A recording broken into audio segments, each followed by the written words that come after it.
I think we have about 20-25 odd people who have already joined us. So a very good afternoon to all of y'all, and welcome to solving HPE CodeWars problem with Mohit Hulse, the winner of HPE CodeWars, and Pratik Sharma, the mentor who helped many of y'all solve, give you tips and tricks to solve the competition before.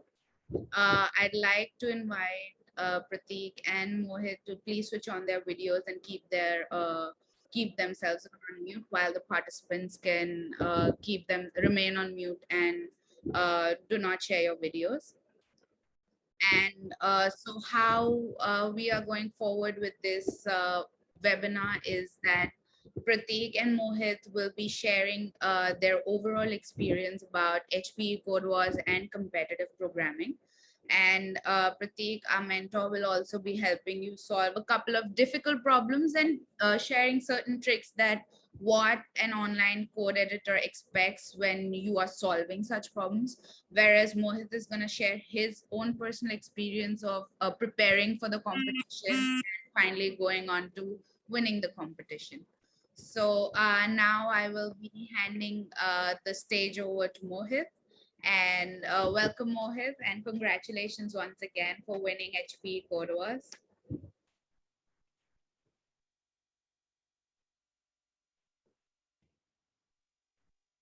We can't hear you.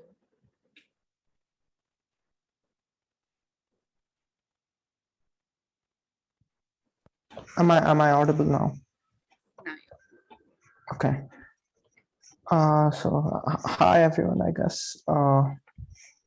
Thanks for attending the webinar.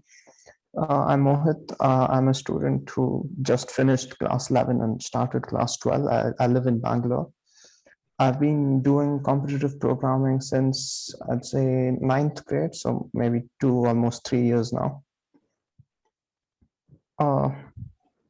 So I started off preparing for these Olympiads. Many of you must have heard of the Indian Olympiad, Indian Computing Olympiad, where the format is the same. You are given a bunch of problems, a time limit, and you have to try and solve them.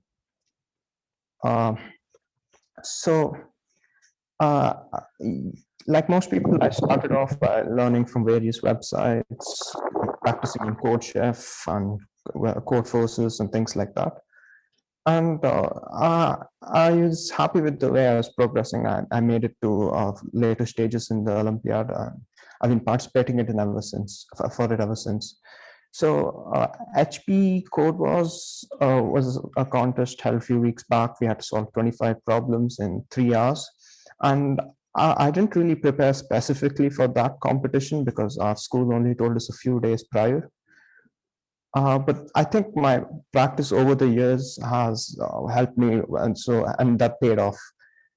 Which brings me to probably my first and maybe the most important point, which is that long-term practice helps a lot. You're not going to get much by cramming Geeks for Geeks a couple of days before your contest. I think consistent practice is the most important thing, and I guess that's what helped me prepare for CodeWars.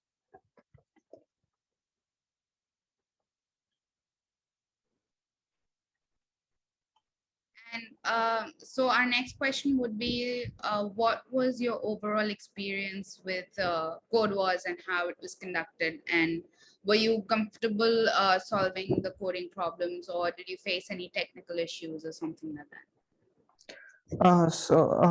Like I said, our school informed us a few days prior, and I thought, why not? It'll be fun. And I just entered into the contest, and I had a look at a couple of the practice problems. So on the contest day, for me, the problem submission system and the grading was pretty good.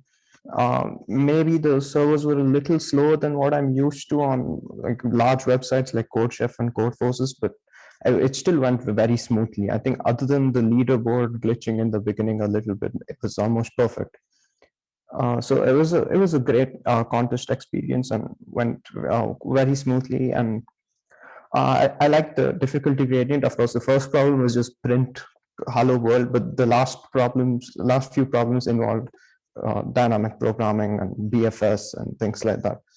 So I think that helped separate out the participants really well, because if you look at the rank list, I don't think there were any ties in the top 10, which is a great sign of the difficulty gradient. So I think that was excellent. That's great. And so on an average, if you remember, how much time did you take solving each problems? Like maybe a hello world problem would have taken you 5 minutes flat, but there could be certain problems which would have taken you 15, 20 minutes. And when you face such a difficult problem during a competition, during a high pressure situation, then how do you calm yourself down and think, still stay solution oriented and not get anxiety or anxious? Right. So I think that helps a lot. Like practice helps a lot for that, because if you keep doing contests, for example, on code forces, they're really frequent contests, and you have 5 problems in 2 hours, and problems are usually much harder than what we get on what we got in HPE CodeWars. And you get used to finding bugs in your code, trying to debug the code, getting wrong answer, and then changing sometimes even rewriting your whole program. And usually, you manage to get AC in the end, or it just doesn't work sometimes, and that happens. That's a part of the experience. So I was coming to code wars in specific. I guess since I took about 1 hour 45 minutes total, I guess the average would be around 4 minutes per problem. But the first few problems were really easy. They probably took some of them even less than a minute, because it's just print hello world, right? But the later problems, if you've had a lot of practice doing problems like dynamic programming and graphs, which I keep repeating because they're the most common topics, you tend not to spend a lot of time thinking about how to solve the problem. So I didn't really have that problem during the contest. But especially the first time when you write your solution, you code up your solution, you will have a lot of bugs. And learning how to spot those and debug those quickly is one of the most important things. So I'd say the later problems might have taken 15 minutes, I guess. And our next question would be, what would be your advice to somebody who's just a beginner or who's just starting to code and might have come into this competition hoping to test their skills? So what should they do next if they're just beginners and they could have solved a couple of easy problems but then faced more difficulties going forward? Right. So I think the most important thing is to just get started, because I find a lot of people who ask other people for help. Usually, it's some kind of thing like which website is the best website to get started, or which programming language is the best. Should I learn all the algorithms first and then start solving problems? Those kind of questions aren't really the important things. The really important thing is to get started. You can choose any website you like. If you like the design of code forces, choose code forces. If you like the frequency of contests there, choose code forces. If you prefer less contests and maybe long contests on CodeChef, you can choose that. The important thing is to just get started. There are so many websites. There's Spots, there's code forces, there's Hacker Earth, there's Hacker Rank, there's CodeChef. um, the important thing is to get started, and whenever you aren't able to solve a problem, look up the editorial. If you find that the editorial is too hard for you to understand, try solving easier problems. And see, if you can't get those either, look at the editorial. If you're able to understand the editorial, that's great. If you aren't, there'll probably be a few keywords in the editorial, like breadth first search, for example. Look up breadth first search, try implementing it. Look at problems on breadth first search, because you have tags on lots of websites for the category of the problem. It shouldn't be too hard to find. The important thing is to get started and then keep going. You shouldn't give up, because these problems are pretty hard if you haven't prepared for them. True. So like you mentioned that you follow certain free editorials, or if you've come across certain difficult problems, you try and search their keywords and try to find free resources so that you can learn from them. Could you share with everyone in chat, and as well as saying it aloud, what are a couple of resources that you found helpful in preparing for competitive programming, be it any platform as such? Right. So I think I personally started off with Common Launch, which is this. It's more of a forum kind of website, but it also has courses which are created. I think even the one of the founders is a IOI medalist. So there is a competitive programming track there, and that has a lot of great resources, especially if you're trying to crack the Indian Computing Olympiad. And that's where I started. But now, especially if you're looking to go towards Olympiad preparation, USACO.guide is probably the best way to go because it's created by like a multiple time IOI winner, and it has resources from USACO bronze level to USACO platinum level. So it's a pretty good website. That wasn't there when I started, but it's a great resource. I've checked it out lately. To learn algorithms, usually you'll be able to find write-ups on CodeForces or Topcoder. Geeks for Geeks is a pretty commonly cited resource, but occasionally they have buggy code and inefficient code, and sometimes it's just outright wrong. So be careful about that. But from most articles, I think they're also a good resource. Usually what you want to do is try solving some problems. So how I started was I wanted to prepare for the Olympiad. So I looked at the past year's papers, and there was these grid questions, and you had to use dynamic programming on them. And I didn't know what dynamic programming was. So I looked up dynamic programming, and there's tutorials on Common Launch and Topcoder and things like that. And that's how I learned that. And then I started doing harder problems on that, and keep going. So I'll just put them in the chat right now. The ones I used were Common Launch and USACO.guide. That is particularly excellent, I think. Otherwise, you need to keep solving problems on CodeForces and CodeChef and things like that. Those are the two most popular platforms. AtCoder also has some very high quality contests pretty regularly, so that's also a good platform. So CodeForces, CodeChef, AtCoder. I think these three are the most popular platforms right now. There's also large archives of problems on Spodge, so you can try that as well. And I think problems there, many of the problems there have tags too, so that's also a good resource. So I think a lot of people think of it from the perspective of, like, for example, school exams, especially when you're starting, where you need to read a lot of theory and practice before the test about mugging up the theory and then using it in the exam. I think in this practice is far more important than learning a lot of theory, because ad hoc problems are rising in popularity, and you can't prepare for those by mugging up theory. It's just practicing a lot of problems and picking up the common strategies used to solve problems. So far the resources and everything that you've mentioned, how far did you depend on your school or your computer science teacher at school, or would you have excelled better in learning coding or grasping these concepts if you had external help from a more informed competitive coder or courses which are catered specially for competitive coding? So our school had no idea about anything. So like there was, unfortunately, our computer science department was good, actually quite good, but there was no input for competitive programming at all, because it's basically unheard of in schools. There's very less exposure, so you don't even find a lot of school children, at least in the place where I live. You don't find a lot of school children participating through school. It's more that they find out on their own accord and try to enter the contests by themselves. I think if schools did help, that would be great. For example, in fact, HPE CodeWars is the first contest which I found out through school, so that's great. I think especially from the Olympiad point of view, because the final four students get to represent India, so it's quite important to have as many talented people as possible. So as schools providing exposure would have been great.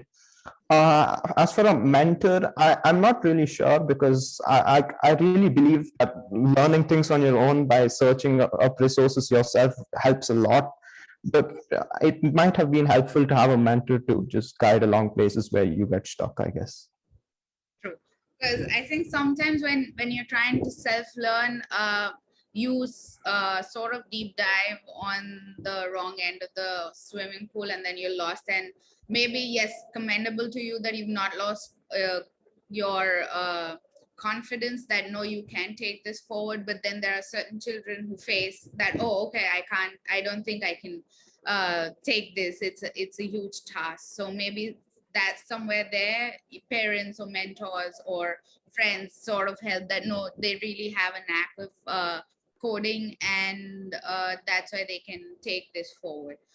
Which also leads me to my next question. Do you think you need certain special skill sets like ability in being brilliant at math or something like that to take up competitive coding or coding in general?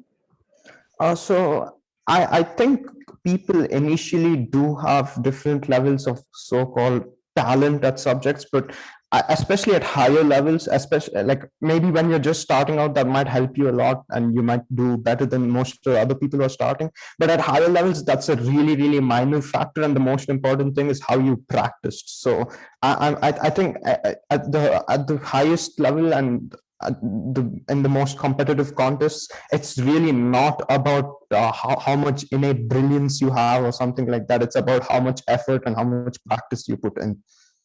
So maths definitely helps. I also take part in maths contests, and that definitely helps for competitive programming. And I don't think it's possible to progress very far without doing a lot of mathematics as well. Maybe except geometry, that may not be that useful here, but everything else definitely yes. So thank you so much, Mohit. I think the resources you shared, the tips that you shared with the students, and the insights that you've given us would be really helpful for future competitive coders. And I would also like to invite Pratik, our mentor now, to say a few words and share his experience on competitive programming and how he planned the whole competition and the problems as such. Thank you. Thanks a lot. Welcome. Hello everyone, myself Pratik. I am a student at NIT Mirpur, currently pursuing my BTech in the third year, and I have been doing competitive programming since from 1.5 years. And the resources I have been using are CP algorithms and some handbooks which provide a good source code for some of the algorithms. And the way I followed for making the problem was that I saw that the earlier problems from the past years were having some easy problems in the beginning, something like printing, and in the later problem, they were mostly implementation based. But for the sake of making the leaderboard different, I ended up making the last problems from dynamic programming and graphs, and they were quite hard to solve for a beginner. But for an expert, he or me can solve the problems within about 15 or 20 minutes, and that's all. I followed the strategy for making the problems.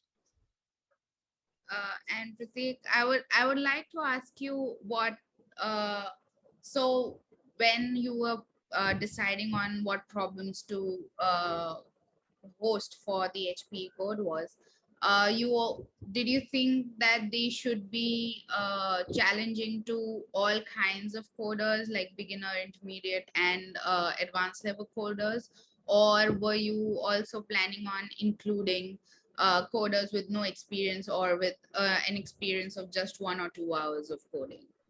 Yes, there were problems which anyone can solve with experience of 1 or 2 hours. For the starting 10 to 15 problems, they were mostly you have to recognize what you have to solve. Like in the second or third problem, you have to find the area of the rectangle, and you have to manage. You have to figure out what is the problem behind that. And once you figure out the problem, you have to simply print the output. And for first 10 to 15 problems, you do not need to have any knowledge of algorithms or any data structure to solve that particular problems. But for the last problems, you need to have knowledge about graphs and DP to solve that problem. Okay.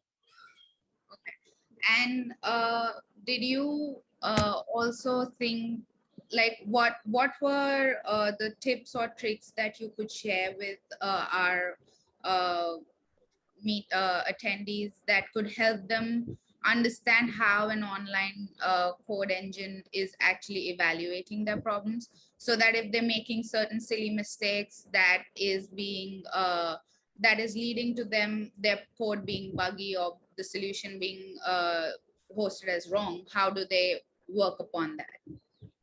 The most common thing I find that students do mistake is that they print something like enter an integer for the beginner level problems. Like, suppose the problem is to find the whether given number is even or odd. So they firstly start by input the given integer, and the online does not work like that. You have to give the particular output for the particular input, and if you print anything that is not required, then your code will be evaluated for false or incorrect answer. And another most important thing is to make observation. And if you are a good observer, you can observe the pattern of the problem, what the problem require, how to approach a problem. And the another thing that the student make mistake is that they do not take care about the limits given in the problem, and they solve it for the higher order complexity. For example, if the problem require big of an solution, and but they do not take notice about the constraints on the end, and they write a solution that took big of n square times, and that give time limit exceeded. And sometimes the runtime error are also a problem, in which student do not take care about the limits and declare an array of let size or accessing memory outside of the index. And that these are some problems, some common mistakes that students make.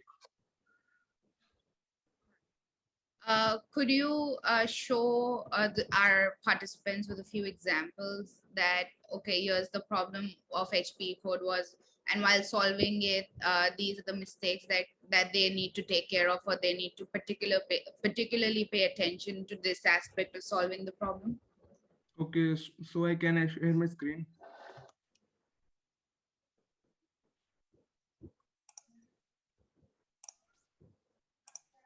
Is my screen visible? Yes, now it's visible. So here is a problem that requires some observation. And this is the problem. This is called Fibonacci number. And in this, you are given this definition of the Fibonacci number, that it is the sum of last three terms. And you have to find whether the given x is a Fibonacci number or not. So the first observation here you can make is that the Fibonacci numbers increases exponentially, or they are something like the double of the previous term. So for example, here it is 149, and the next one is 274, which is approximate the double, something less than the double. So you have to make some observation that there can be only the given constraint is that x lies between 10 to the power 9 and 0. So there can be only about 30 to 40 terms which are Fibonacci, and you can simply brute force for all the terms and check whether the given terms like lies in the sequence or not. And another example is that of the last problem. So here you are given a grid, and in this you have to find the hospital that is nearest to the given grid. So here this problem require you have to the knowledge of the BFS. And but I have made here the constraint low, so that a person who do not know about the multi-source BFS can also do this problem by having the knowledge of BFS. And in this problem you have to do a multi-source BFS in which you have to knowledge of DQ and certain other things like the distance from minimum distance from a certain node, and that's you will solve the problem. And for other problems like this one, this problem require you to have the knowledge of prime numbers and sieve, so that you can know how to find the prime factor in less complexity. And then you can do a DP on it to find how to solve that, how you can get the minimum number of or maximum number of partitions you can have, and then you can simply print the output if they are valid. And so that's how the problem work. You have to have the knowledge of what is the basic idea behind the problem to solve the given problem. That's great. So the other question that I have for you is, if what is the typical difference between a competitive programmer and somebody who wants to build apps and websites and might have a longer period of time to finish that thing? Building apps and competitive programming are two different things. In competitive programming, you do not care about the about the cleanliness of the code, writing good code, but in making the app that other can also view, other also have to make changes to your app, then you have to also make a good code in which you have to write commands and other things. But in competitive programming, you do not need to write commands. And for building apps, you also need to have the knowledge of data structures and algorithm so that you can implement and make your app efficient. And that's it. Mohit, do you have any thoughts to share on this question? Yeah, actually. So one thing which competitive coders do, especially if you look at a lot of their source code, is they give really bad variable names. Something like one variable will be called A, and the other variable will be called AA, and then B, and BB, and C, and X. And so that doesn't, if you look at the code after a month, you're not going to figure out what it does. And that doesn't really matter in competitive programming, because after you get 100 points, you're done. You're not bothered about the problem later. But I tend to write. I also give fairly short variable names, but they're slightly better than what a lot of people do, which is just A and AA. And but I think important thing when it comes to debugging, especially in problems which are very hard to implement and have a lot of small details, is you write neat and clean code, and you follow conventions like, yeah, for example, especially if you're developing an app and you work for a company, the conventions there are very strict. You need to make sure you follow all the conventions of spacing and capitalization and things like that. So I think following those helps even in competitive programming if your typing speed is good, because speed is a much more important factor than readability. But if you can type fast, I think it's better to make your code neat and clean. Maybe comments are rarely useful, because you should know what you're writing, because you're not looking at it later, you're just looking at it right now. But when it comes to debugging and identifying errors, writing neat and clean code really helps. So I recommend practicing that so that you can do that faster, because uh, code with bad variable names and bad formatting is very painful to debug. So that's why I stopped doing that. And do you also sometimes look back at certain problems that were difficult to crack during the competition, but you thought that now, okay, maybe practicing a few concepts that were a part of this problem, now I can solve it better? So if I attempt a contest live and I'm not able to solve all the problems, which is, I mean, on code forces and CodeChef, that's fairly often because the problems there are quite hard. Usually, if I feel like I've spent enough time on the problem during the contest, I just look at the editorial when it's published. But if, for example, I got stuck on problem 4 and there were 5 problems in the contest and I haven't had a chance to look at problem 5, I'd probably try that before looking at the editorial for problem 5. So to go back and look at them sometimes. Occasionally, when you learn a new data structure, you might go back and look at some problem which you solved previously using a different method and try solving that problem using this data structure, because you already know kind of how to solve the problem. So but you want to practice implementing this data structure, and that can be helpful. Because for example, if you know Fenwick trees and then you learned about segment trees, one of the functions of segment trees is it's a strict superset of what Fenwick trees can do, what segment trees can do. So if you want to practice your implementation of segment trees, you can just solve a Fenwick tree problem again. So sometimes, occasionally, to try out new things on old problems, yeah, I've gone back. I don't think I've really ever gone back to a problem just because I think I can write the code better now. It's only if there's a new idea I want to apply or something. That's good. So now I think I'll open the platform to our participants. If they have any questions, you can type them in chat and Mohit and Pratik can answer them.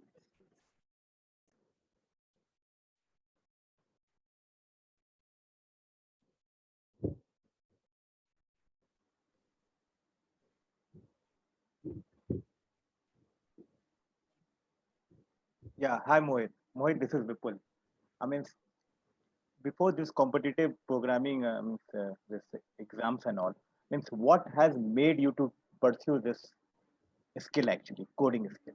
Means, I think I always like mathematical and like coding things and machines and things like that. So I used to like coding even before I started this, but I really like the problem solving aspect of this.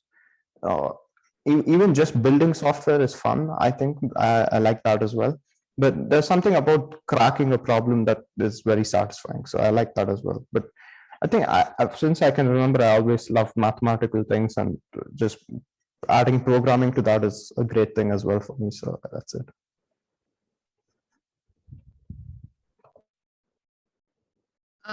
So we have a question from one of the participants. How many hours do you spend on coding prep? It varies a lot actually. So as I mentioned a few times, I was preparing for these Olympiads, right? So in the weeks before that, maybe even the month before that, probably a lot of hours, because problems at Olympiad level require a couple of hours to solve each. So a lot of hours, maybe up to 6 7 hours a day sometimes. But now, at least for the last few months, I've been working more on mathematics contests. So I have hardly done any coding practice. So I should probably start doing that again, because consistent practice is really important. Uh, One more question from Avni.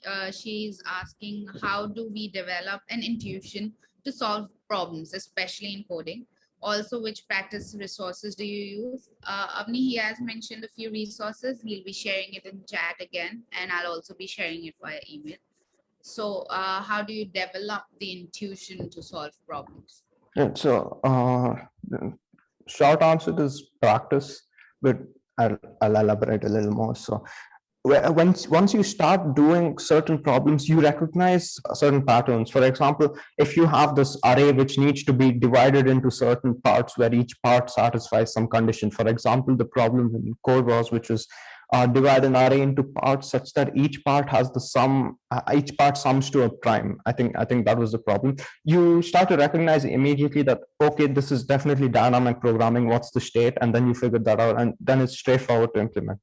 So doing a lot of problems helps you recognize a lot of patterns. So I don't think there's a way to train intuition without practicing a lot of problems.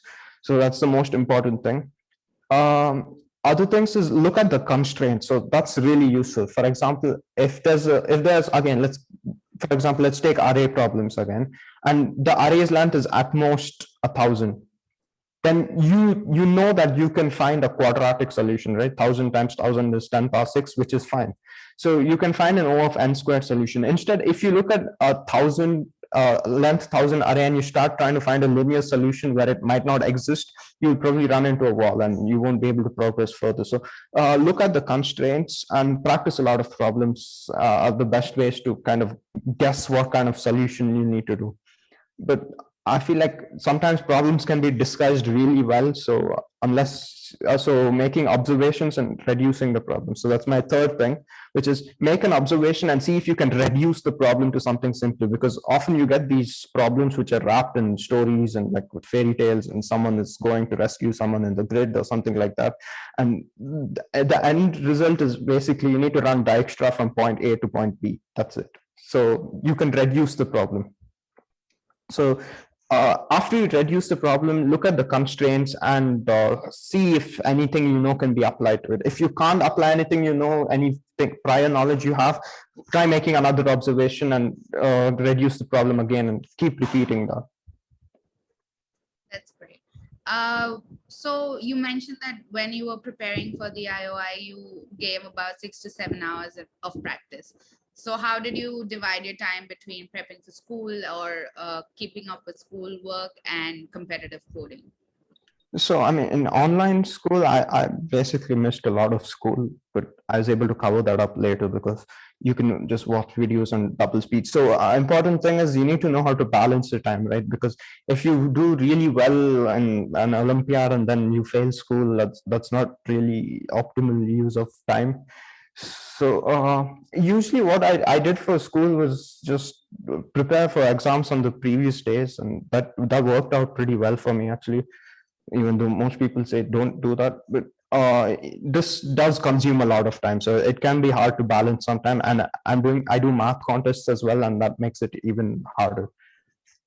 So I think for school, a lot of people have the approach of sitting with books a long time and mugging up a lot. That's probably a very inefficient use of time. See if you can figure out a way to absorb things faster and more efficiently, so you can spend more time on things like this. So I actually have a question for you. Is there a connect that you saw between a concept that you were learning at school, maybe that helping you apply in coding, or vice versa, where you could grab So, something, a concept of yeah, study? well, I took computer science in school in 10th and 9th, and the most complicated algorithm we did there was binary search. But by the time we got to that, I'd already done like I don't know 20 binary search problems. So I don't think school really helped, but I'm sure practicing for competitive coding and putting effort into it will make, especially the coding part of school computer science, the part where you have to write programs and solve problems, it'll make that a piece of cake. It'll be very easy compared to what you have to do in contests. Of course, without practice, even that will be hard. So I keep coming back to the same point, which is practice. And so what are certain tips or tricks that you follow when you're stuck while decoding or debugging a problem?